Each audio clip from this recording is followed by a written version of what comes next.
man's religion. Have you ever heard of William Seymour on Azusa Street? Yeah. Avez-vous jamais entendu parler de William Seymour à la rue Azusa?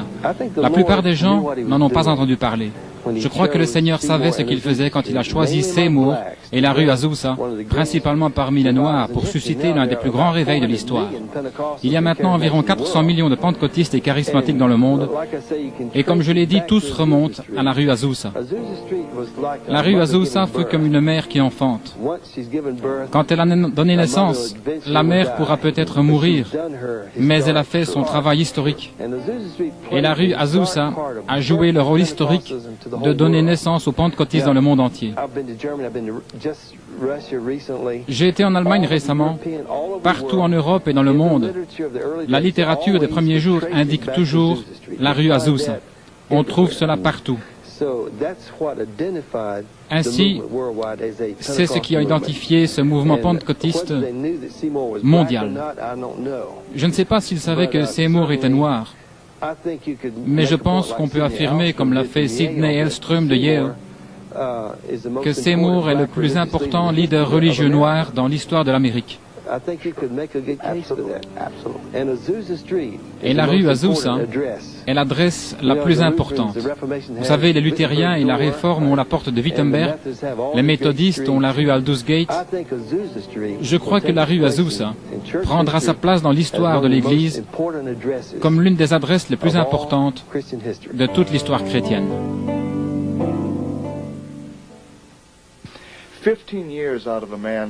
15 années dans la vie d'un homme, c'est beaucoup de temps passé sur un sujet. Comment se fait-il que vous ayez choisi la rue Azusa et William Seymour? Très bien, eh bien, je pense qu'il y a plusieurs raisons. La première est que j'ai été élevé dans le milieu pentecôtiste toute ma vie. J'ai grandi avec l'histoire de la rue Azusa, j'ai entendu beaucoup de choses à ce sujet, j'ai rencontré beaucoup de personnes qui y sont allées à un moment ou à un autre, mais je n'ai jamais trouvé nulle part l'histoire entière.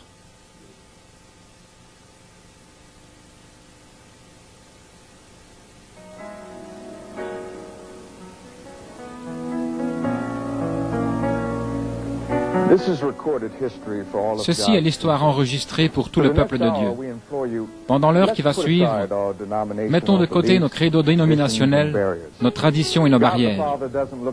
Dieu le Père ne regarde pas l'un comme catholique, l'autre méthodiste, ou dire que l'un est baptiste ou qu'elle est du plein évangile. Il voit simplement le sang de son Fils bien-aimé Jésus et regarde dans votre cœur. Ainsi que nos cœurs puissent réclamer un autre puissant déversement du Saint-Esprit, comme il l'a fait pour ceux qui ont crié à lui au début des années 1900. Vous voyez, à la mission Azusa, toutes les races, sexes, classes et nations se rassemblaient miraculeusement à la rue Azusa. Cela a offert à l'Église une occasion de restaurer sa sainteté perdue. Seymour appelait tous les chrétiens qui honoraient Christ à se rassembler et à dire « Nous reconnaissons tout homme qui honore le sang de Jésus comme frère, sans considération de la dénomination, du credo ou de la doctrine. »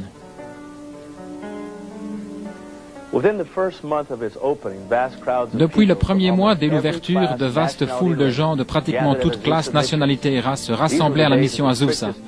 En ce temps-là, les lois relatives à la ségrégation raciale étaient très strictes. Cependant, ce que Dieu offrait était si vital que les extrémistes mettaient de côté leurs préjudices pour adorer à côté des Noirs, des Asiatiques et des Espagnols, pour recevoir humblement. La conduite de Seymour a produit une vision du corps de l'Église. Il n'y a ni juif, ni grec, il n'y a ni esclave, ni libre, il n'y a ni homme, ni femme, car vous êtes tous un dans le Christ Jésus. De fait, Seymour a transporté la communauté chrétienne au-delà de ce qui était possible au temps apostolique, parce que Los Angeles en 1906 était un lieu de rencontre pour toutes sortes de races et nationalités. En l'espace de 2 ans, les petites réunions de prière explosèrent en un mouvement gigantesque, établi dans 50 nations de par le monde. Le journal de Seymour débuta en 1906 avec 5000 copies et accrut son tirage jusqu'à atteindre 50 000. Des missionnaires allaient et venaient à un rythme plus rapide que Seymour ne pouvait le prévoir. Non seulement des intoxiqués de la drogue et de l'alcool venaient pour recevoir le salut, mais des gens d'église plus âgés et des missionnaires venaient avec un cœur ouvert pour recevoir plus de Dieu. Certains sont venus de pays comme la Chine et l'Inde. Seymour disait, « Ceci doit se répandre sur la terre entière. Nous sommes au bord du plus grand miracle que le monde ait jamais vu. » Bartleman a écrit, « L'opportunité de toute une vie, et même de siècles, est à notre porte. »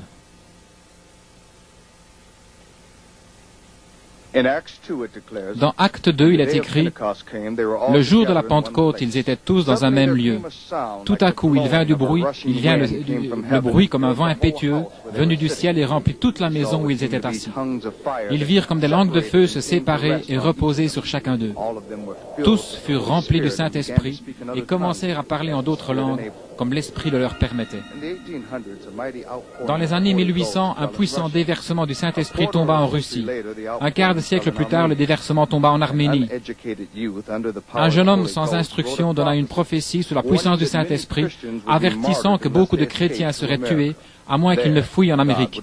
Là, Dieu les ferait prospérer. À la fin de l'année 1900, alors que Charles Parham partait pour le champ missionnaire, il laissa une commission à ses étudiants de la Bible qui étudiaient le livre des Actes, à savoir qu'ils déterminent ce qui devait être l'évidence du baptême du Saint-Esprit dans le Nouveau Testament. L'une de ses étudiantes, Agnès Osman, raconte. La veille du Nouvel An, nous avions eu une réunion bénie en priant que la bénédiction de Dieu puisse demeurer sur nous pendant la nouvelle année. Le premier jour de 1901, la présence du Seigneur était avec nous d'une façon spéciale. Nos cœurs s'attendaient à lui pour de grandes choses. L'esprit de prière fut sur nous pendant la soirée. Il était environ 11 heures, le 1er janvier, lorsque j'ai eu à cœur de demander l'imposition des mains afin de recevoir le don du Saint-Esprit. Comme les mains se posaient sur ma tête, le Saint-Esprit tomba sur moi et j'ai commencé à parler en langue, en glorifiant Dieu. J'avais cette joie de mon cœur, tant désirée. La présence du Seigneur à l'intérieur, comme je ne l'avais jamais connue. C'était comme si des fleuves d'eau vive coulaient dans mon être intérieur.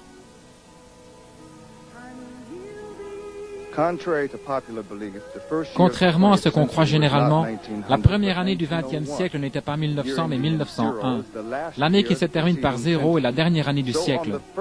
Ainsi, le premier jour de la nouvelle année du nouveau siècle, le Saint-Esprit est tombé sur Agnès Osman. Elle était remplie et glorifiait Dieu. D'autres étudiants voulaient parler en langue, mais je leur ai dit de ne pas chercher à parler en langue, mais de chercher le Saint-Esprit. C'est beaucoup plus tard que je fus pleinement persuadé dans mon cœur au sujet de l'évidence du baptême.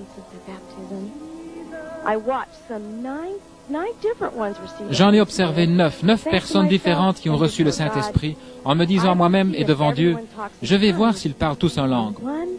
Et un par un, ils reçurent le Saint-Esprit et commencèrent à parler en d'autres langues, comme l'Esprit leur donnait de s'exprimer. Parham reçut le remplissage du Saint-Esprit peu après son retour.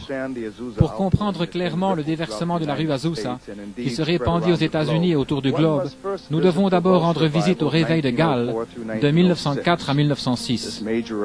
Ce réveil majeur a commencé par des réunions de prière où il y avait moins de 20 personnes. Mais quand il se répandit, les églises du pays de Galles furent remplies pendant plus de 2 ans. Plus de 20% de la population furent convertis et ajoutés ensuite aux églises. Les grands déversements ne changent pas seulement les gens, mais aussi la société et l'environnement. L'ébriété fut immédiatement réduite de moitié et beaucoup de tavernes firent faillite. Les crimes diminuèrent tellement que les juges se présentaient en gants blancs, ce qui signifiait qu'il n'y avait pas de cas de meurtre, viol, agression ou vol à traiter. Des policiers furent mis au chômage dans de nombreux districts. On disait même que le travail dans les mines de charbon fut paralysé, non pas à cause des grèves, mais parce que beaucoup de mineurs s'étaient convertis et avaient cessé d'utiliser leur langage grossier à l'égard des chevaux, lesquels tiraient les wagonnets de charbon dans les mines. Ceux-ci ne comprenaient plus ce qu'on leur disait et le transport du charbon était paralysé. Evan Roberts devint le prédicateur le plus publié au monde. Son slogan était « ôter la résistance humaine face à la volonté de Dieu et changer le monde ». En 1905, plusieurs familles arméniennes tenant compte de la prophétie de la fin des années 1800 avaient fui l'Arménie et avaient immigré à Los Angeles en Californie. Les Arméniens avaient établi une église pentecôtiste au 919 rue de Boston, dans la grande maison de Demos Shakarian, dont le père Isaac, le grand-père de l'actuel président des hommes d'affaires du Plein Évangile. En 1905, la ville de Los Angeles avait une population de moins de 300 000 personnes. Moins de 6 000 étaient des Noirs. Aujourd'hui, Los Angeles compte 8 800 000 personnes, dont plus de 900 000 Noirs. Dans Los Angeles, il y eut des mouvements de gens priant et criant à Dieu. C'était aussi un temps de grande fermentation religieuse. Le mouvement de la sainteté venait juste de se séparer de l'Église méthodiste. Il y avait des centaines de petits groupes de sainteté dans le pays, dont la rue Azusa, et beaucoup de personnes, principalement dans les églises protestantes, étaient intéressées dans le baptême du Saint-Esprit.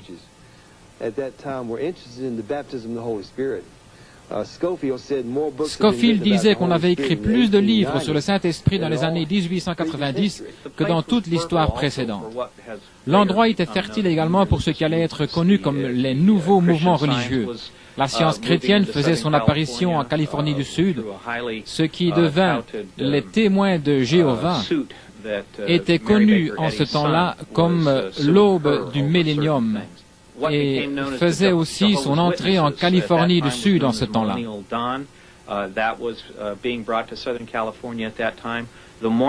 Les Mormons faisaient des percées majeures.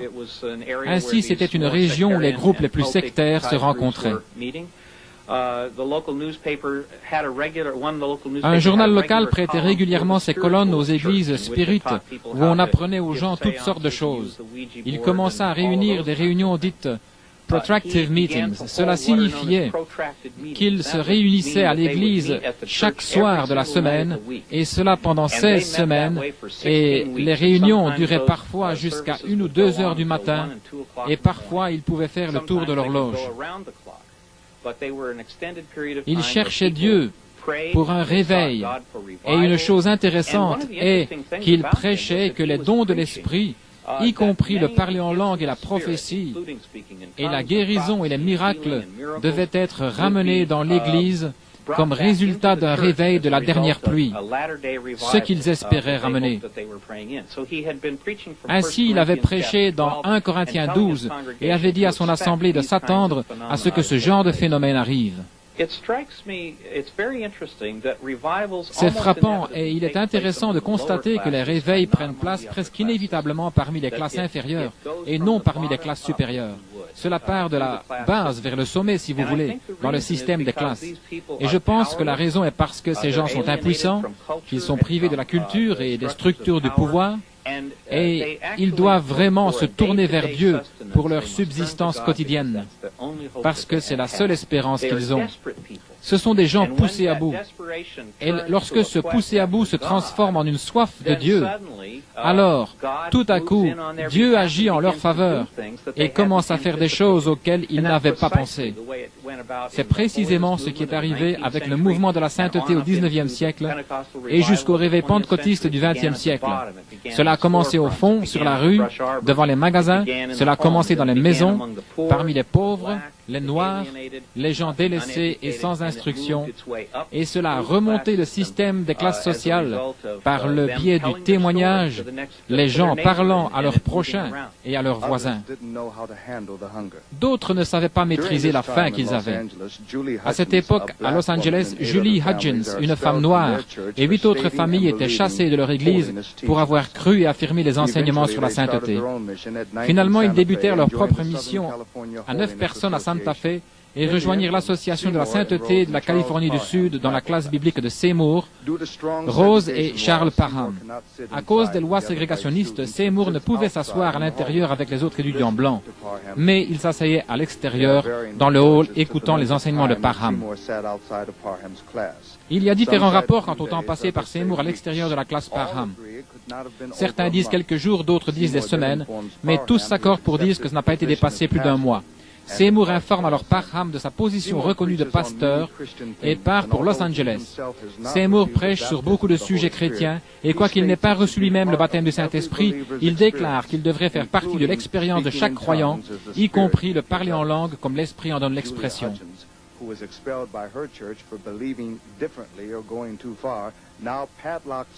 Julie Hedgens, croyant que Seymour va trop loin, cadenasse maintenant Seymour à l'extérieur. Having been with Parham, that she had not yet accepted was this third step, namely this baptism in the Holy troisième Spirit, étape, which was evidenced by the Bible evidence. Le baptême du Saint-Esprit. So that went beyond what she was. That went C'est one allé step farther than she was prepared to une go at étape that particular point. trop loin que là où elle était préparée à aller. Maintenant, sans église, sans argent et sans endroit pour y vivre, Seymour devient l'hôte forcé de Monsieur et Madame Edward Lee. Il passait la plupart de son temps dans la prière et le jeûne. Richard et Ruth Asbury invitèrent Seymour à tenir des réunions de prière dans une maison au 214 Bonnie Bray. Remarquons qu'en 1910, selon les registres de Los Angeles, l'adresse fut changée en 216. Pendant plusieurs mois, ce petit groupe de prière s'est réuni à Bonnie Bray pour chercher une expérience plus profonde avec Dieu. Ce groupe était principalement un groupe de couleurs, avec quelques visiteurs blancs parmi lesquels Frank Bartleman et Madame Osterberg. Dieu a certainement appelé mon père à la rue Azusa. Il y avait une opposition et mon père a joué un rôle en jeûnant et en priant. Il avait l'habitude de jeûner pendant des jours, au point où certaines personnes pensaient qu'il allait mourir. Il y avait une opposition contre les réunions. L'ennemi essayait de les détruire par tous les moyens. Mon père avait un don de travail d'enfantement. Il priait parfois pendant des heures, et les heures passaient sans qu'il s'en rende compte.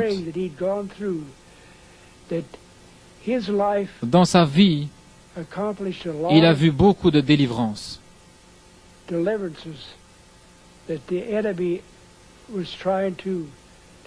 L'ennemi essayait de détruire le ministère. Il faisait souvent référence à un appel comme celui de Martin Luther.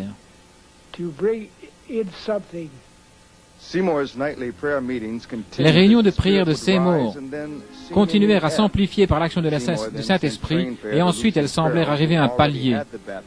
En avril 1906, Ewin Roberts, souffrant d'épuisement, se retire du ministère public. Le 6 avril 1906, Seymour et son groupe entrent dans un jeûne de 10 jours, déterminés à recevoir plus de Dieu. Le 8 avril était le jour des rameaux en 1906. Le lundi 9 avril, Seymour rend visite à Lee, qui se trouve chez lui vers 18 heures, pour prier pour son rétablissement d'une maladie. Lee se sent tout de suite beaucoup mieux et demande la prière pour recevoir le Saint-Esprit avec le signe attendu. En réponse à la prière de Seymour, Lee éclate en glossolalie, le parler en langue. Les deux hommes sont en extase. Seymour et Lee marchent une courte distance pour aller à Bonnie Bray pour la réunion de prière. Seymour ouvre la réunion par un chant et ensuite les témoins se souviennent que la réunion s'est poursuivie par la prière et des témoignages. Ensuite, il s'est levé pour prêcher un sermon inoubliable, présentant son texte avec Acte 2:4. Et ils furent tous remplis du Saint-Esprit et commencèrent à parler en d'autres langues, comme l'Esprit leur donnait de s'exprimer. Lee élève les mains, ouvre la bouche et électrifie tout le monde avec un torrent de paroles en glossolalie. Tous ceux qui assistent se retrouvent sur les genoux dans un déversement de parler en langue et d'une joie soudaine, alors que frère Hughes et sœur Twain et son fils Bud et sa fille Sis, tous en train de prier Dieu dans l'Esprit. Alors que la jeune fille se précipite dans le living, le jeune Bud se trouve sous le porche en train de prophétiser. Junie Evans Moore, qui possède la maison de l'autre côté de la rue, commence à parler en langue. Jenny, qui ne savait pas jouer du piano, mais à présent remplie du Saint-Esprit, joue d'une façon admirable et chante avec une voix magnifique dans 6 langues différentes avec interprétation. Ses dons de langue, chant et d'instruments demeurèrent tout au long de sa vie. Le piano dorénavant célèbre se trouve toujours aujourd'hui dans la maison de Bonnie Bray. Il y a des rapports divergents quant à savoir qui et comment le premier fut rempli par l'Esprit ce soir-là. Certains disent que Lucifer de Houston pria et imposa les mains à des personnes. D'autres disent qu'un jeune garçon fut le premier à être rempli, mais tous sont d'accord pour dire que c'est arrivé ce soir-là, le lundi 9 avril 1906. Ironiquement, Seymour ne l'a pas reçu ce soir-là, mais il continua à prêcher le message. Les 3 jours suivants furent remplis d'étonnement et de joie spirituelle. Le groupe initial de cuisiniers noirs, de lavandières, de portiers et de gardiens fut rejoint par de grandes foules de noirs et de blancs. Dans l'espace de ces 3 soirées suivantes, Seymour fut lui aussi rempli de l'Esprit Saint. Il décrit ainsi son expérience. Comme je glissais lentement sur le sol, c'était comme des ondes de feu brûlantes qui tombaient sur moi, faisant fondre mon cœur par l'amour divin. La nouvelle se répandit rapidement parmi les familles, le foyer et les voisinages. La maison était maintenant trop petite pour accueillir tout le monde, aussi le porche devint la chair, et la pelouse en façade ainsi que la rue devinrent les bancs. Je suis ici maintenant au 216 de la rue Bonnie Brae à Los Angeles, en Californie. Dans cette maison particulière, quelque chose de formidable est arrivé qui a touché l'histoire de l'Église. Et en compagnie de Dr. Grass, je vais vous parler un peu de cet événement. À ce que je comprends, un grand déversement du Saint-Esprit s'est déroulé ici même, dans le living. Est-ce exact? C'est exact. C'était au 216, dans cette maison, le 9 avril 1906. Dieu a agi d'une façon mystérieuse. Il a béni et a rempli du Saint-Esprit ceux qui se trouvaient ici à la table. Mon Dieu! Ainsi, le célèbre réveil de la rue Azusa, ou le déversement, comme certains l'appellent, a littéralement eu lieu ici, dans ce living, avant que ce soit la mission de la rue Azusa. Est-ce exact? Très certainement. Cela a commencé ici, et la raison pour laquelle ils ont déménagé est que la maison est devenue trop petite pour accueillir l'auditoire.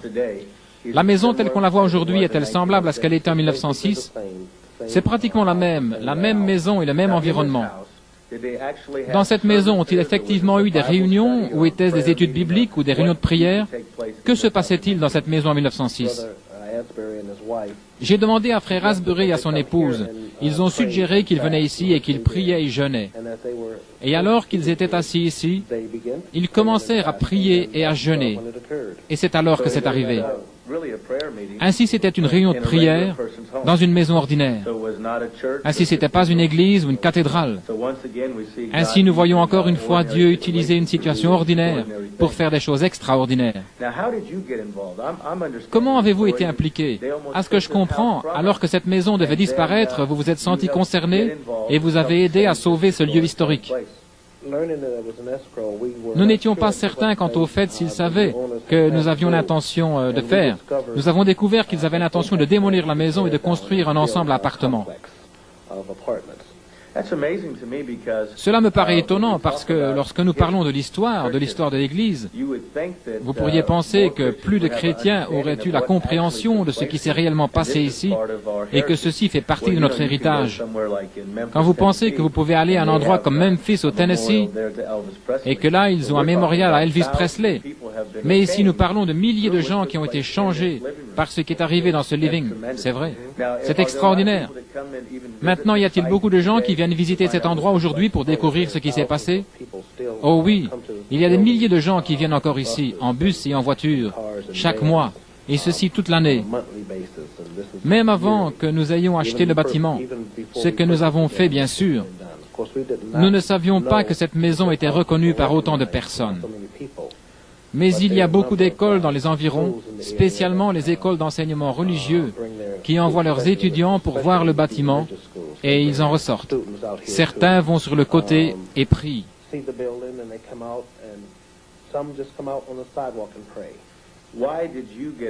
Pourquoi vous êtes-vous impliqué dans la préservation de cette maison pour l'histoire de l'Église? Dites-nous pourquoi, Dr. Grass. Vous avez été impliqué. J'ai été impliqué parce que je pensais que c'était une chose nécessaire à préserver, une des dernières reliques de l'Église. C'est la seule relique physique que nous connaissions du début du réveil, le réveil de 1906. Et ceci, bien sûr, était le déversement de la dernière pluie.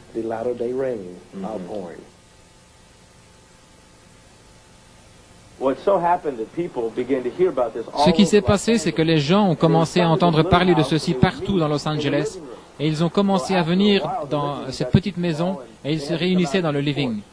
Évidemment, après quelque temps, le living est devenu trop petit et ils ont dû sortir sous le porche. Et William Seymour se tenait sous ce porche et enseignait la parole de Dieu. Et il priait. Un certain soir, ce qui s'est passé est que les gens étaient tellement excités qu'ils sont montés sous le porche et que celui-ci s'est littéralement effondré. Comme tous les gens venaient soir après soir, alors que Seymour prêchait et qu'ils étaient ici sous le porche, il devint évident qu'ils avaient besoin d'un nouvel endroit pour se rassembler. Le 312 de la rue Azusa, l'une des adresses les plus célèbres du monde, n'existe plus. Près du centre de la ville de Los Angeles, ceci est l'endroit qui environnait la mission de la rue Azusa. Léon, le 312 de la rue Azusa est une adresse très célèbre. Qui avait initialement ce lieu précis? Eh bien, initialement, en 1888, l'église méthodiste africaine fut érigée ici. C'était l'une des premières églises noires à Los Angeles, en Californie. Ensuite, ils ont déménagé et le bâtiment est devenu pratiquement désert. Plus tard, il fut mis en location et ce fut un entrepôt à l'étage et pratiquement réduit à l'état d'écurie pour chevaux au rez-de-chaussée. Comme vous savez, la rue Bonnie Bray devint tellement peuplée que William Seymour commença à rechercher un autre endroit. Ils se souvinrent de cet endroit particulier. C'est ainsi qu'ils sont venus au 312 de la rue Azusa et l'appelèrent Mission Azusa. Nelson rapporte que la première mention d'Azusa fut faite par le père Juan Crespo en 1769 à un nom dérivé du langage indien Shoshone. L'une des premières dames de la rue Azusa était une étudiante du folklore indien et elle a appris cette histoire d'une vieille femme chrétienne. Elle se souvient. La légende raconte que dans un petit village indien vivait une jeune fille indienne simple. Très spirituelle, elle jeûnait et priait toujours. Et dès son jeune âge, elle était pourvue d'un don divin. Les gens disaient que lorsqu'elle posait les mains sur les malades, les souffrances les quittaient et ils étaient guéris. Ainsi, venant de nombreuses régions, les blessés et les souffrants venaient pour être guéris. La légende continue ainsi. Un puissant chef était en train de mourir. Ses propres médecins ne pouvaient l'aider. Aussi, ils l'emmenèrent dans la région où la jeune fille guérissait. La jeune fille s'occupa de lui, et après être tombée dans un profond sommeil, le puissant guerrier se réveilla guéri, en proclamant qu'elles doivent s'appeler Azusa, le miracle béni. Ainsi, dans les cas de douleur et de souffrance, les gens disaient « Allez chez Azusa, allez chez Azusa, et soyez guéris ». La légende s'est répandue dans la Californie. Après la mort de la jeune fille, indienne de l'endroit où elle avait vécu et travaillé, continua à être appelée Azusa en souvenir des innombrables guérisons, le miracle béni.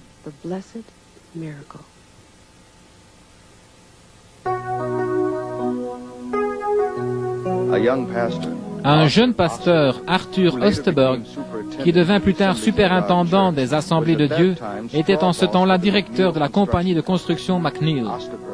Osterberg a payé personnellement une équipe d'ouvriers pour aider à débarrasser l'endroit. Osterberg déclara « C'est ce qui rendait Azusa différent. Comme nous étions partis initialement pour faire le nettoyage, nous avons été rejoints par plusieurs femmes noires qui commencèrent à prier pour les hommes. L'un des ouvriers, un catholique romain, tomba sur les genoux parmi les débris et éclata en sanglots. Ceci est rapporté comme étant la première manifestation de l'esprit à la mission Azusa, et les réunions n'avaient pas encore commencé. La ferraille fut tirée à l'extérieur, l'endroit fut lavé, à la soude et les planches de bois servaient de bancs. J.V. McNeil, un catholique, procura lui-même du bois pour l'autel. 2 grandes boîtes à chaussures en bois furent placées l'une sur l'autre. Ceci allait être la chair de Seymour. Ils utilisaient une grande boîte à chaussures. Je me demandais ce qu'étaient ces boîtes à chaussures, mais Seymour est toujours dépeint, ayant la tête dans une boîte à chaussures. J'en ai vu une, elle devait avoir environ 1,20 m de long sur 60 cm de large et 60 cm de haut.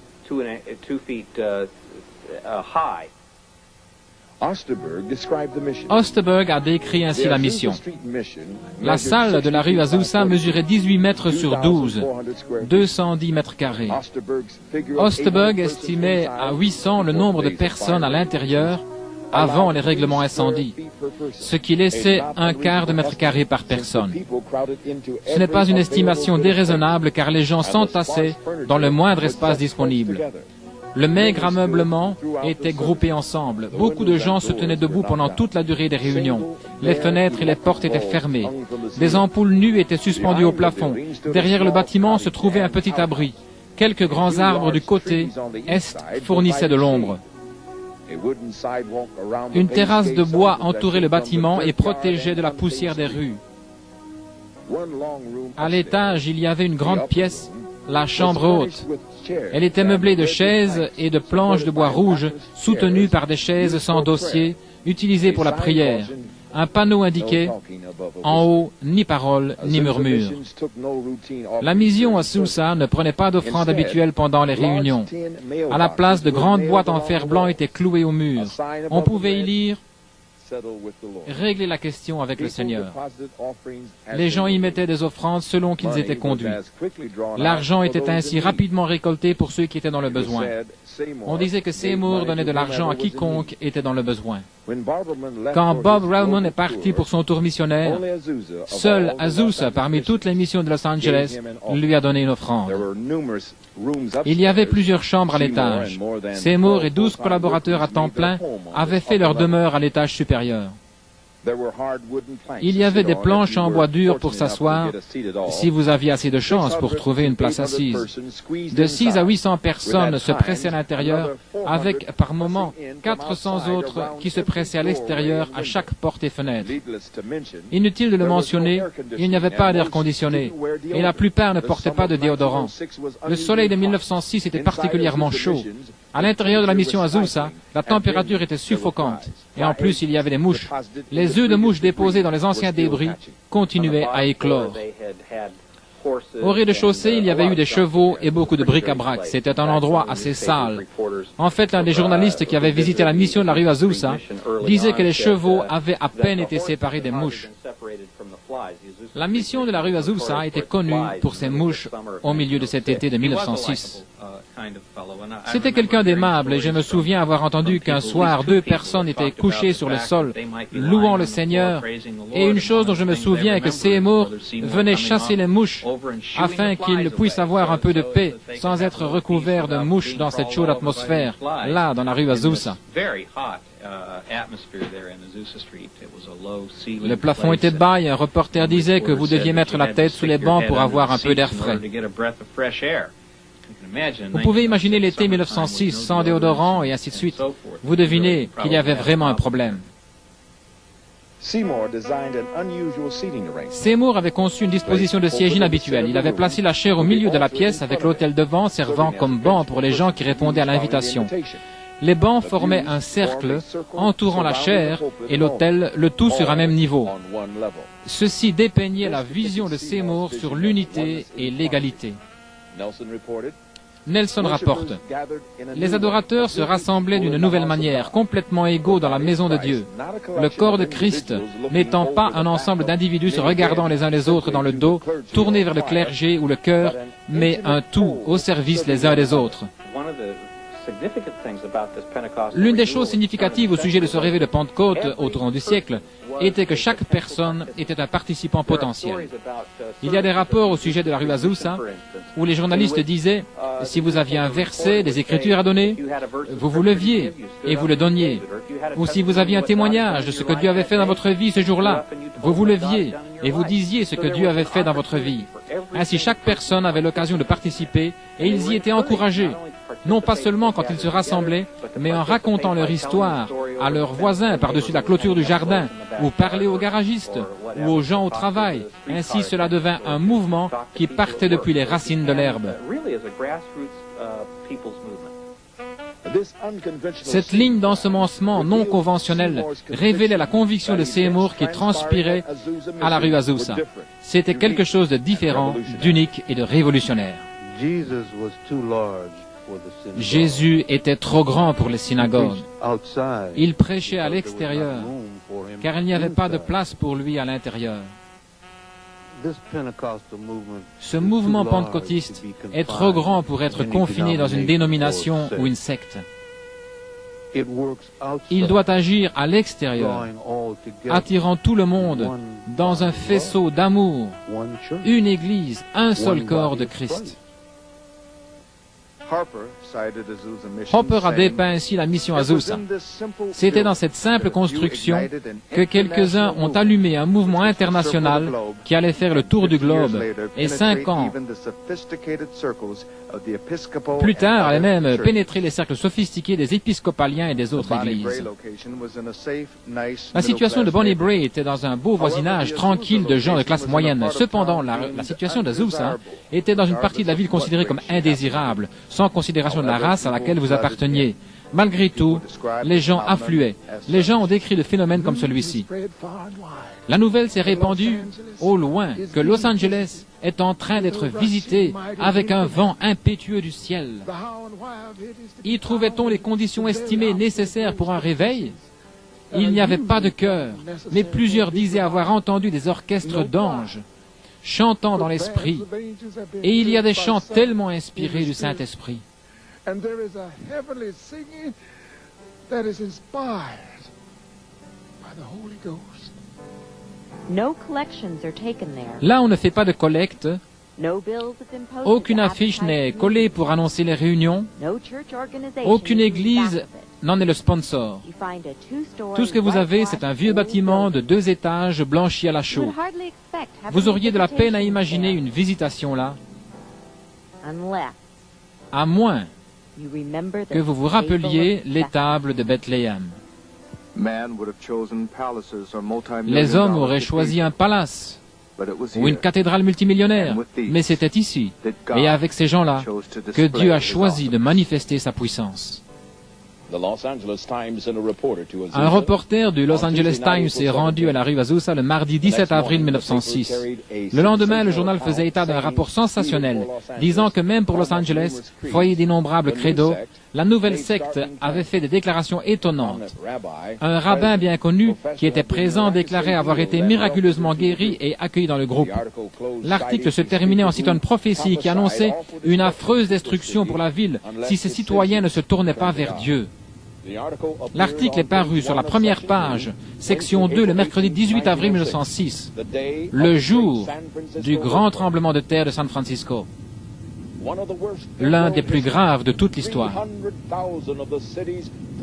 300 000 personnes dans les villes se trouvèrent sans abri et on estimait à 10 000 le nombre de morts alors que les canalisations d'eau et de gaz se rompaient, provoquant des incendies dans la ville. Les secousses se poursuivirent pendant 1 heure. Des bâtiments s'effondrèrent dans les villes environnantes jusqu'à une distance de 100 km. Les pompiers furent contraints de dynamiter des bâtiments dans le but de contrôler la propagation des incendies. De formidables secousses furent ressenties à Los Angeles, obligeant les gens à quitter leurs habitations. Dans son journal, Bartleman écrivit comment il ressentit les chocs pendant la prière de midi au New Hall. Voyant le but divin à l'œuvre, il avait distribué 10 000 tracts intitulés « Le dernier appel », qui furent suivis par 75 000 autres. À présent, il y a des secousses spirituelles qui ébranlent Los Angeles. La mission Azusa est en opération avec 3 réunions chaque jour, le matin, midi et soir. Et souvent, elles se suivent sans discontinuité. Dans une interview avec Dr. Cobbett, Maxie Jones se souvient. Au départ, j'étais sceptique. Ensuite, j'ai vu une petite lumière.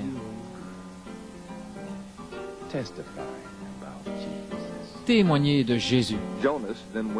Ensuite, Jonas est allé à l'autel et a consacré sa vie, devenant plus tard un évêque dans l'Église de Dieu et de Christ. Nous avons l'honneur d'avoir Fred Gersi ici avec nous aujourd'hui. Vous savez, c'est peut-être l'un des derniers témoins oculaires parmi ceux qui étaient véritablement là lors du réveil de la rue Azusa. Fred a 90 ans et il va nous raconter quelques-unes des choses intéressantes qui sont arrivées. Fred, racontez-nous quelques-unes de ces histoires intéressantes qui sont arrivées à la rue Azusa. Eh bien, la plus grande histoire, bien sûr, est le fait qu'on disait que le Saint-Esprit était donné. C'est la première chose. Mon père, en ce temps-là, était conducteur de la chorale de l'église baptiste allemande, non loin de la rue Azusa. Et lorsqu'il entendit qu'il y avait un déversement du Saint-Esprit, il quitta la chorale, sortit par la porte de derrière et courut jusqu'à la rue Azusa. La rue Azusa se trouvait au coin de la rue Saint-Pierre. Il n'y avait pas d'automobile alors, pratiquement pas, en ce qui concerne le fait d'aller aux réunions. La même chose pour la mission de la chambre haute. Tout le monde marchait ou prenait le tram et ensuite marchait.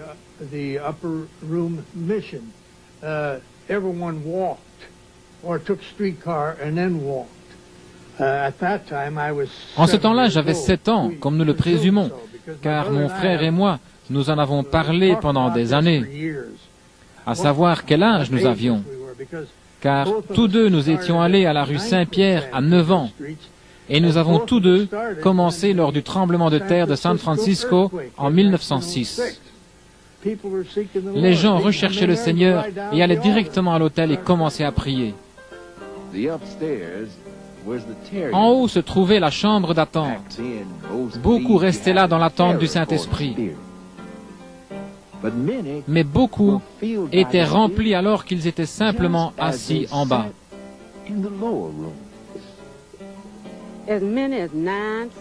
Plusieurs réunions se tenaient chaque jour.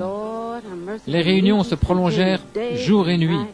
Et Azusa fut ouvert 24 heures sur 24 pendant 3 années consécutives. En ce temps-là, les gens entraient, ils s'agenouillaient et priaient, les yeux fermés, et attendaient calmement que Dieu fasse son œuvre. Au début, il n'y avait pas de piano, pas même de livre de chant. Ils chantaient selon l'impulsion. 2 chants favoris étaient « Le Consolateur est venu » et « Sous le sang ».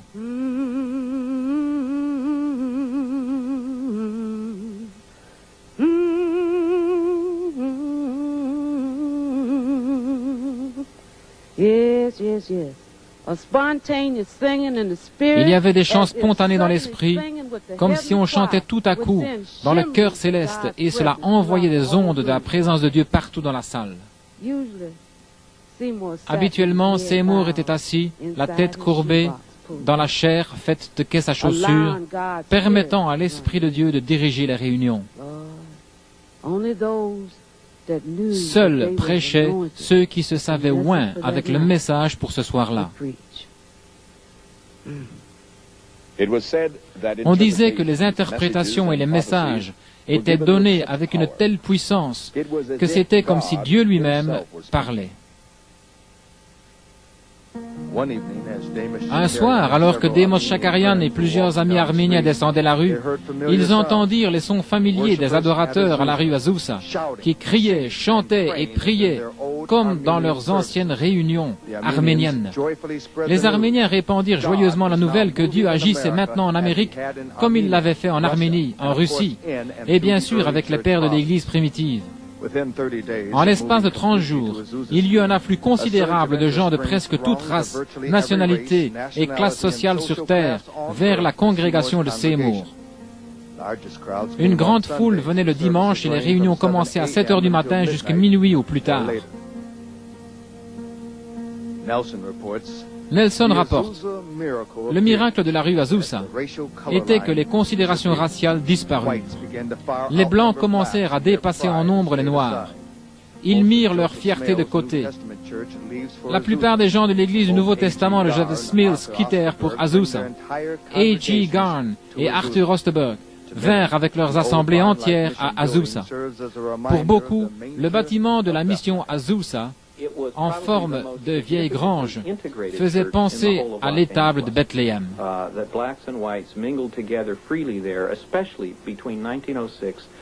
Les Noirs et les Blancs se mélangeaient librement, spécialement entre 1906 et 1909, et en cours quand un autre mouvement eut lieu entre 1911 et 1912. Cela commença à attirer un grand nombre de Blancs.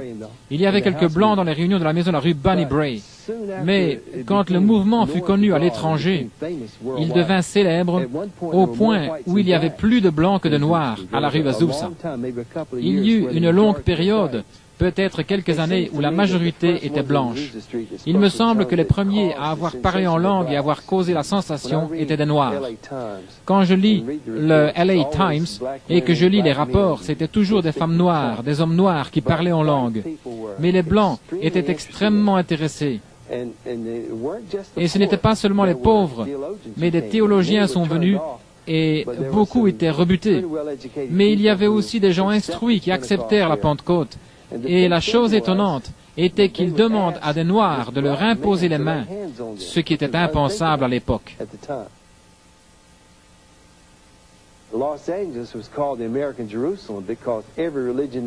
Los Angeles était appelée la Jérusalem américaine parce que toutes les religions du monde s'y retrouvaient. Même les religions non chrétiennes et toutes les cultures. À la rue Azusa, il y avait des Mexicains, des Russes, des Chinois, des Noirs, des Blancs. Il y avait toutes sortes de gens. Il y avait aussi des Juifs.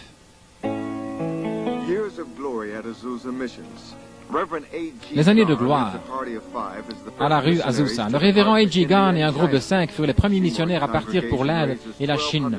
L'Assemblée de Seymour a récolté $1 200 en 15 minutes pour pourvoir aux frais de transport. $1 200 représentait beaucoup d'argent en 1906.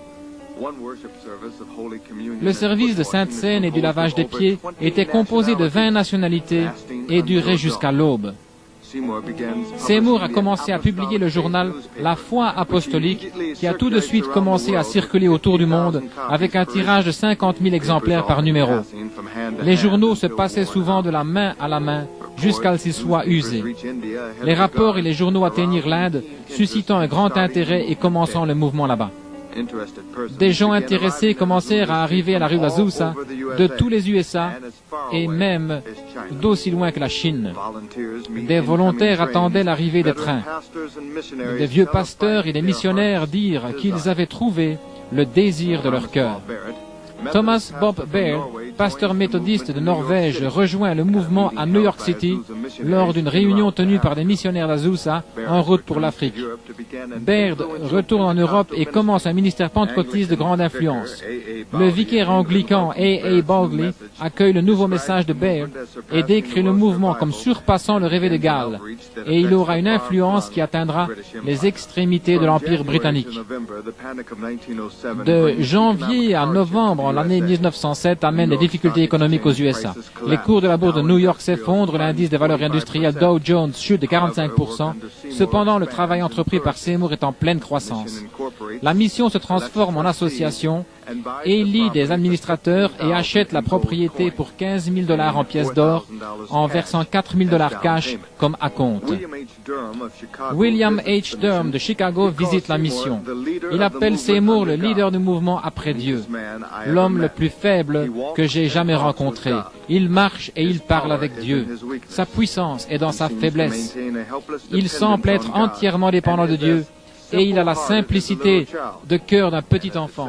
Et en même temps, il est tellement rempli de Dieu que vous pouvez ressentir l'amour et la puissance chaque fois que vous vous approchez de lui.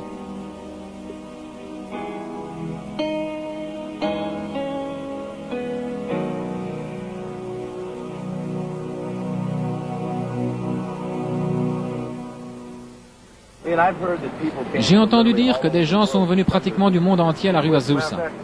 En fait, les gens ont sillonné le monde alors qu'ils quittaient la mission Azusa pour aller en Chine, en Afrique, en Russie et ailleurs, comme missionnaires. Des gens venaient de tous les coins du monde pour voir ce que Dieu faisait à la mission Azusa. En fait, il y avait des gens postés à la gare pour conduire les visiteurs directement à la rue Azusa, car des gens venaient du monde entier à Los Angeles, non pas pour faire du tourisme, mais pour voir ce puissant mouvement de Dieu. J'ai entendu que des réunions se sont tenues jour et nuit entre 1906 et 1909 à la rue Azusa. Il se passait toujours quelque chose. Dieu agissait et les gens étaient invités à venir quel que soit le moment où ils se sentaient conduits à venir. Il y avait des gens à l'étage priant, attendant le baptême du Saint-Esprit. En bas, des gens priaient. Il y en a qui chantaient, d'autres étudiaient la parole de Dieu. C'était une réunion non-stop. En fait, à plusieurs occasions, le service des pompiers avait été appelé parce que des gens disaient qu'ils voyaient des flammes sortir du toit. Ils disaient que le bâtiment était en feu. Les pompiers sont venus, mais rien ne brûlait. C'était juste la gloire de Dieu sur le bâtiment. Que s'est-il passé pour que ce mouvement dépasse la mentalité régionale qui faisait qu'au départ, il semblait centré autour de Charles Parham dans cette partie des États-Unis? Ce message devait se répandre partout. Et en l'espace d'un an, on pouvait retrouver des missionnaires au Moyen-Orient, en Europe, en Afrique ou en Amérique latine ou en Extrême-Orient, dans une grande variété d'endroits et au Canada. Il y eut rapidement un impact majeur. C'était des missions de la foi à son point le plus élevé, vous savez. Vincent Seinen parle de missionnaires avec leur ticket aller simple, sans ressources une fois là-bas, entièrement par la foi. Ils emmenaient leur famille. Certains partirent au Libéria et en moins de 3 mois, presque tous étaient morts de la fièvre noire, due à des effets secondaires de la quinine, prise en surdose à cause des problèmes de malaria. C'était une histoire triste, mais en même temps, ils fondèrent une église qui, 1 an et demi plus tard, lorsque les premiers missionnaires blancs arrivèrent dans l'ouest du Libéria, était constituée de 250 personnes. Une église solide, à Nairobi, au Libéria. Ainsi, il y avait des choses heureuses et tristes en même temps. So it carried both good and negative kinds of things. I think it was the Times paper. Le journal Times racontait tout ce qui se passait. Et il disait que dans les réunions, des petits-enfants dansaient dans l'esprit et qui prophétisaient. Et les prophéties qu'ils donnaient et le langage qu'ils utilisaient n'étaient pas ceux de petits-enfants, mais d'adultes, de gens intelligents. Et il se disait, comment des petits-enfants comme cela? Ceci doit être réel. Des petits-enfants ne peuvent agir comme cela et parler comme ça. Un jour, dans la mission de la chambre haute, maman s'est levée pendant le service des chants et a commencé à parler en langue. Et c'était selon toute vraisemblance sous le Saint-Esprit. Il n'y avait personne pour l'interpréter.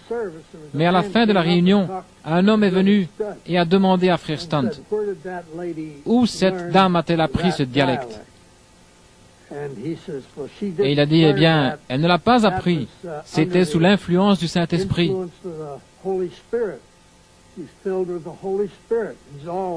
Il a dit, je ne comprends pas cela. C'est au-delà de ma compréhension. Et il est parti. La réunion suivante, c'était la même semaine ou un peu après. Une nouvelle fois, maman s'est levée et a parlé en langue. Et de la même manière, cette fois-ci, cet homme est venu en courant et il a dit, cette femme me dit de rectifier mon cœur devant le Seigneur dans un dialecte du centre de l'Afrique. Elle ne connaissait rien à ce sujet. Il n'y avait pas d'interprétation publique de ses paroles. Mais cet homme qui venait de l'extérieur est venu et a donné son cœur à Dieu. La raison pour laquelle il devait entendre cela est qu'il devait accepter Jésus-Christ.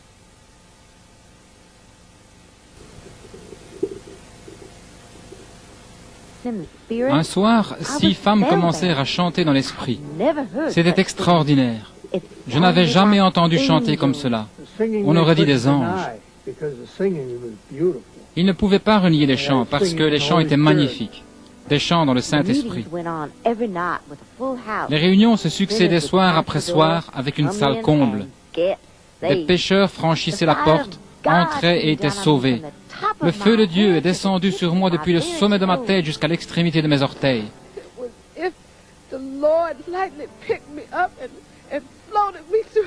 C'était comme si le Seigneur m'avait saisi et m'avait inondé dans ce bâtiment. Seuls mes pieds touchaient le sol. Mais alléluia, je ne sentais rien. Mais à ce moment-là, Je n'étais plus relié à la terre, gloire au Seigneur. Vraiment, c'est comme si un charbon ardent avait touché mes lèvres. Enfin, sauvé, rempli de l'Esprit. Les démons étaient chassés et des guérisons se produisaient journellement à la rue Azusa. Beaucoup affirmaient que la puissance de Dieu pouvait être ressentie à plusieurs pâtés de maison. Les gens criaient, battaient des mains, sautaient pendant les réunions. Il y avait un secouement, comme les premiers Quakers. Les anciens méthodistes appelaient ça le jerk. C'était sous la puissance de l'Esprit que vous voyiez les mains se lever et que vous entendiez parler en langue. Il y avait un chant céleste. Les larmes coulaient le long des visages. Beaucoup recevaient l'Esprit par l'imposition des mains, comme c'était le cas avec Paul à Éphèse. Beaucoup de gens avaient prié pour la Pentecôte, et quand ils le virent se produire, et les gens parlaient en langue comme les apôtres le jour de la Pentecôte, c'était formidablement attractif. Et je pensais, ceci est-il ou n'est-il pas la dernière pluie promise qui attirait les gens? Ils venaient avec cette question à l'esprit. Certains disaient que les cris et leur comportement n'étaient que de l'exaltation des réunions de campagne de Noirs. D'autres disaient, ceci est la dernière pluie pour laquelle nous avons prié, parce que les dons de l'esprit commençaient à entrer en action. C'est ce qui rendait la chose unique. Ils parlaient en langue, ils interprétaient, ils chantaient en langue, ils prophétisaient, ils donnaient des interprétations et il y avait des guérisons. À la fin de 1909, les murs de la rue Azusa étaient couverts de béquilles, de cannes et de corsets de personnes qui avaient été guéries. Ainsi, je pense que l'idée a parcouru le monde que le réveil des derniers jours avait véritablement commencé. Là où personne ne s'y était attendu. Dans une église noire, à Los Angeles, en Amérique, le dernier endroit auquel la plupart auraient pu penser. Et cependant, c'est arrivé. Les gens ont reconnu le leadership moral de Seymour, car il était le pasteur à la rue Azusa. Le Seigneur avait renversé Paul et il s'était relevé en disant, « Seigneur, que veux-tu que je fasse ?» Le Seigneur avait fait sortir toute la sagesse mondaine de Paul. Et c'est la raison pour laquelle il renverse tant de personnes ici. C'est pour faire sortir d'eux toute la sagesse mondaine. Paul était un homme rempli de la sagesse et de la connaissance de ce monde. Mais quand il a reçu le baptême du Saint-Esprit, il pouvait nous parler de la véritable sagesse et de la véritable connaissance de Dieu.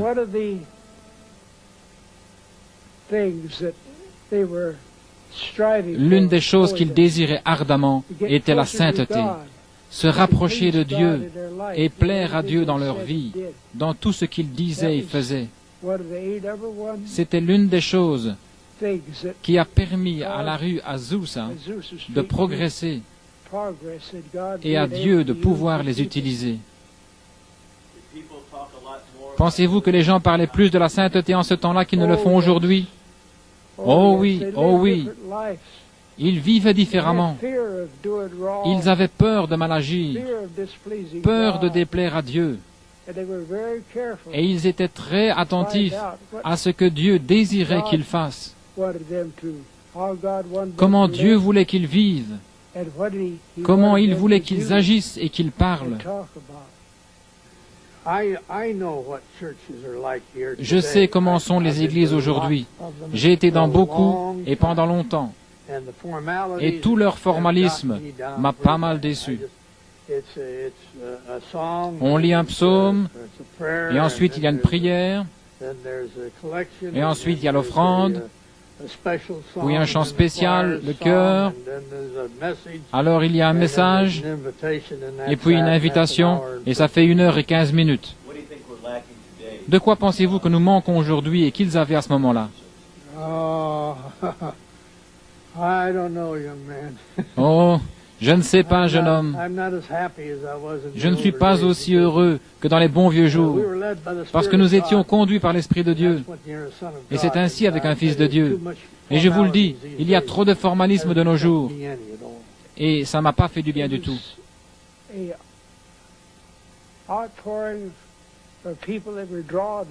Ce fut un déversement sur les gens qui étaient attirés là. Et la raison principale pour laquelle ils étaient attirés là est parce qu'ils avaient faim de Dieu. Mon père est venu ici, non pour parler en langue, mais pour se rapprocher de Dieu et pour connaître Dieu. Il n'a jamais cherché à parler en langue. Lui et ma mère savaient bien chanter des psaumes et des hymnes dans les rassemblements, et la manière dont mon père a reçu le Saint-Esprit était... Il n'essayait pas de... Il s'attendait juste à Dieu, et tout à coup, il commença à chanter dans une autre langue. Il avait une voix formidable. Mon père était conscient qu'une puissance s'emparait de lui, et il chantait dans une autre langue. Ça l'enthousiasmait au-delà de tout ce qu'il avait jamais expérimenté dans la vie. Des années plus tard, dans une réunion sous tente, M. Grissinger se souvient comment il fut touché. Je suis entré dans cette réunion sous tente et je me suis assis dans la première rangée. Des personnes témoignaient et remerciaient le Seigneur pour le salut, remerciaient le Seigneur pour le baptême du Saint-Esprit. Et ainsi je pensais, eh bien, nous allons voir. Je me suis levé et j'ai remercié le Seigneur pour le salut. Et j'ai dit que j'aimerais être rempli du Saint-Esprit. Je suis tombé sans connaissance. Personne ne m'avait touché, personne n'avait prié pour moi, personne n'avait chanté pour moi ou rien d'autre. Je suis tombé sans connaissance. Et quand je suis revenu à moi, j'avais les bras levés et j'étais en train de parler en langue. Et je n'ai plus pu parler anglais de toute la nuit. J'étais un enfant de 12 ans.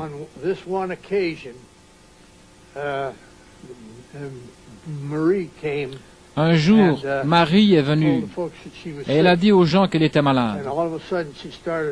Tout à coup, elle s'écroula suite à une attaque de polio dans les jambes. Elle avait aussi des difficultés d'expression. Pendant 2 ou 3 jours, pas très longtemps, je ne sais plus, nous avons eu des difficultés parce que l'école était près de fermer les portes. Le département de la santé allait venir et ils allaient fermer l'école. Maman et papa ont pris Marie. Je vais essayer d'être aussi concis que possible. Maman et papa ont pris Marie. Ils la faisaient marcher sur la route et le long de la haie jusqu'à la colline, aller et retour. Et ce jour-là, papa a dit au démon, « Sortez d'ici, nous ne voulons pas de vous. Éloignez-vous de nous. Nous vous réprimons et nous ne vous acceptons pas. » Avant que la journée ne soit terminée, la polio était complètement partie. Elle était complètement guérie. Elle a 85 ans maintenant.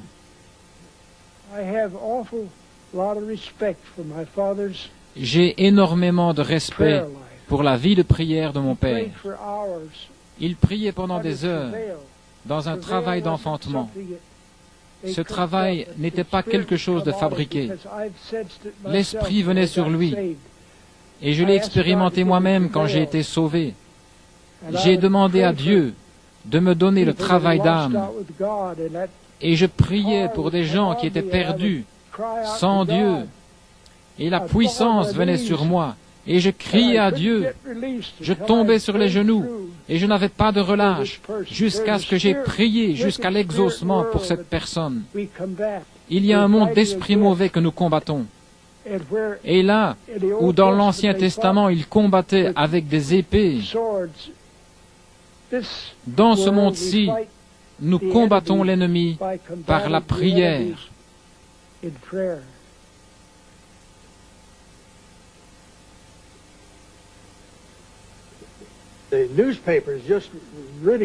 Les journaux se moquaient de nous.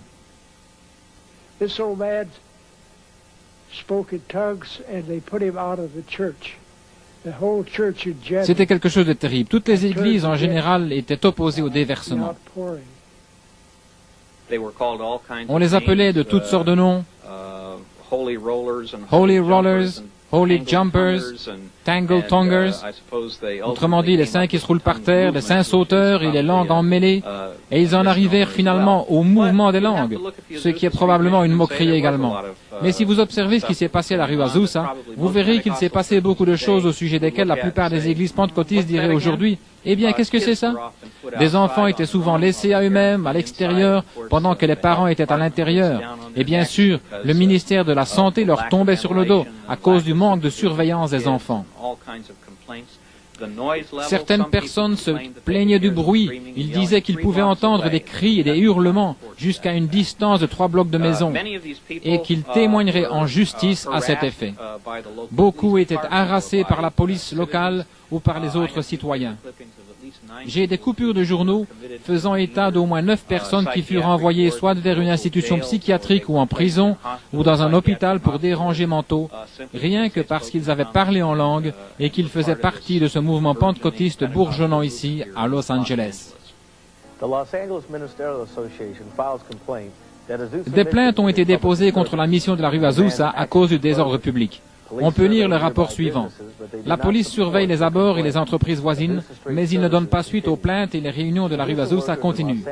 Des ouvriers de la rue Azusa sont parfois arrêtés dans Los Angeles ou dans les villes environnantes par des policiers qui n'approuvent pas l'évangélisation publique.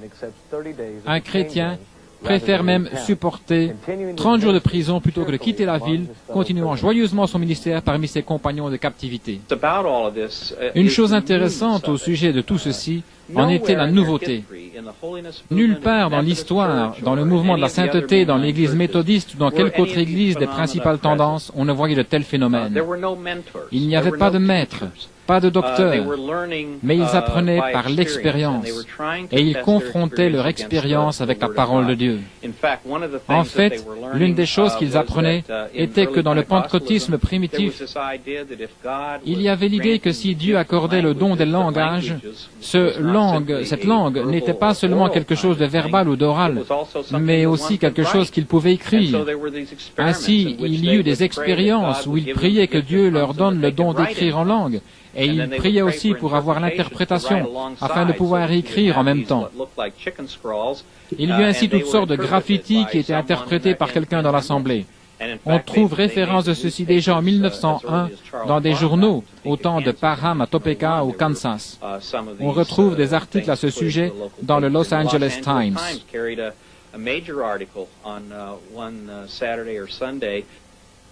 Seymour a fait un commentaire à ce sujet dans le tout premier numéro de la Foi apostolique en stipulant que « Nous avons maintenant des gens au milieu de nous qui peuvent écrire en langue. » Environ 3 ou 4 mois plus tard, il a écrit « Nous avons confronté cette expérience avec la parole de Dieu et nous ne trouvons nulle part dans la parole rien qui concerne le fait d'écrire en langue. Il serait donc préférable de ne pas s'engager dans ce genre de choses. » Ainsi, il faisait un peu de théologie en ce temps-là, essayant de discerner et d'apprendre à grandir dans ce processus. Mais cela voulait aussi dire que parfois, il faisait des erreurs en chemin. On retrouve les méthodistes qui criaient au début des années 1800. Toutes ces choses arrivaient avec les blancs et les noirs, crier, tomber et même aboyer comme des chiens, danser devant le Seigneur. Il y avait une longue histoire, comme vous le dites, qui se retrouvait principalement parmi les pauvres gens. Et comme les églises étaient de plus en plus fréquentées par la classe moyenne et des gens mieux instruits, ils essayaient de mettre ces choses-là de côté. Ainsi, au début des années 1900, les gens qui montraient encore ces manifestations étaient des gens pauvres. Et la plupart avaient quitté les églises méthodistes et d'autres pour former les églises de la sainteté. C'était principalement des gens pauvres, des noirs et des blancs. Les méthodistes qui criaient, les gens de la sainteté qui criaient, étaient à peine en place lorsque le mouvement pentecôtiste a démarré. Eh bien, la Fédération des églises de Los Angeles a décidé qu'ils allaient se réunir pour décider ce qu'ils allaient faire avec ce gens de la rue Azusa. Qu'allaient-ils faire? Il y avait beaucoup de rejet de la part de la Fédération qui en fait, ce qu'ils essayaient de faire était de saper ce qui se passait à la rue Azusa. Les rapports que l'on peut lire dans les journaux de Los Angeles montrent que la Fédération des Églises a autorisé le président de cette fédération, un certain Rylan, qui était pasteur d'une église méthodiste à Los Angeles, d'aller voir à la rue Azusa pour regarder, observer, écouter, et enfin décider de la validité ou non de ce groupe.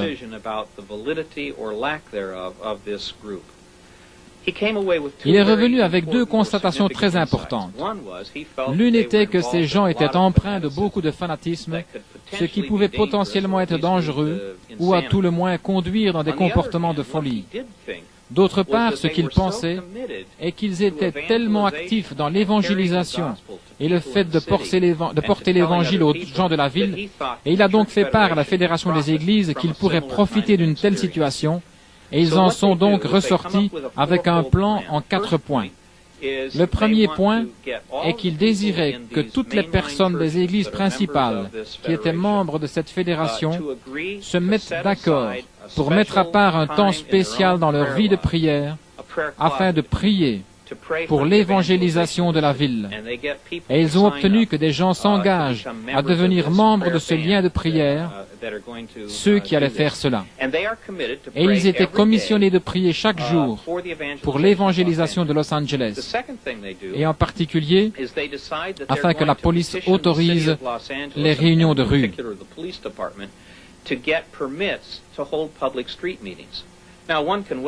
Mais il est difficile d'imaginer que l'Église épiscopale locale, l'Église presbytérienne et une variété d'églises baptistes et de disciples de Christ et de méthodistes fassent ensemble la même chose dans un effort de coopération pour gagner des âmes à Jésus-Christ. Ce qui est arrivé est que des réunions de rue ont commencé dès les années 1908-1909. Dans les journaux de 1908, chaque semaine, ils publiaient une photo de l'endroit où se tenaient les réunions de rue. Et vous pouviez voir l'orgue dehors, sur la rue, et des gens tout autour. Ce fut un véritable réveil qui prit place parmi les hommes d'affaires. Et les journaux faisaient état du nombre de personnes qui avaient été sauvées, et ils publiaient des extraits des prédications des réunions. Vous ne pouviez pas gagner des gens en abusant de leurs églises ou leurs pasteurs. Si vous commencez à prêcher contre les églises, vous allez voir que le doux esprit de Christ manque et qu'à la place vient un esprit arrogant et de jugement. On ne doit pas blâmer les églises pour les divisions. Les gens cherchent la lumière. Ils ont construit des dénominations parce qu'ils ne savaient pas mieux. Nous sommes simplement une voix qui crie « Voici l'agneau de Dieu ».